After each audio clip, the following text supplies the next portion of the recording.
देसी कस्मस डाल गुड़ाक लगी कि ना मुझे आपको देखा लगे बाते सप्ताह पाखापाखि देख चेहरा केमती बाहर केते डाल पुती थी ताद्वारा देख डाल लगिकी चेर बाहरी आउ ये सब संभव होउची हमर रूटेक्स पाउडर पाई। तो रूटेक्स पाउडर ठोपे ठोपे माने केते बढ़िया कमाल करछि देखो माने न लागुवा डाल भी लगी बहुत बढ़िया। आ गोटे पाउडर मिनिमम आपण 3000 ରୁ 4000 चारा एमती बनईदेवे आराम से।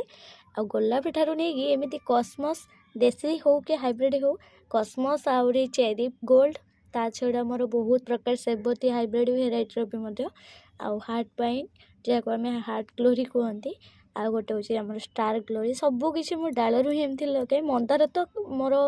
अधिकांश मंदार ही पाइबे माने हाइब्रिड एठू नहीं कि देसी सबकि मंदार डालू ही जर्मिनेट हो जाऊँ बहुत सहजरे रूटेक्स पाउडर पाई। देखो माने छोटिया कुनी कस्मस गछटा केते बड़ डालटे पोती टिकेल डालटे से केड़े बढ़िया देख चेर बाहर आ गोटे तो पाखे जोटा से पूरा फुल फुटी ताद्वारा बोधे आहरी अधिका चेर बाहर थी कौन।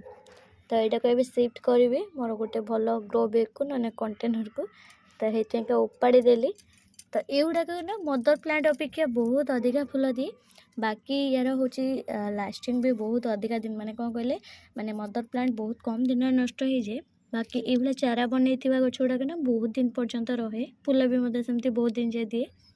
तो डालिया भी एथरक सफिसीयंट मोर हो जाए गार्डेनली आड होमतीका चारा बनईकरी ये आ देख किटा माने कंटेनर ही ना जे ये सब डाल गुड़ाक लगेवाई। तो पूरापूरी भर्ती कंटेनर एथरक बहुत डालिया लगे 10टा पाखापाखि आहरी घर फ्रंट रे लगे कि ग्राउंड रे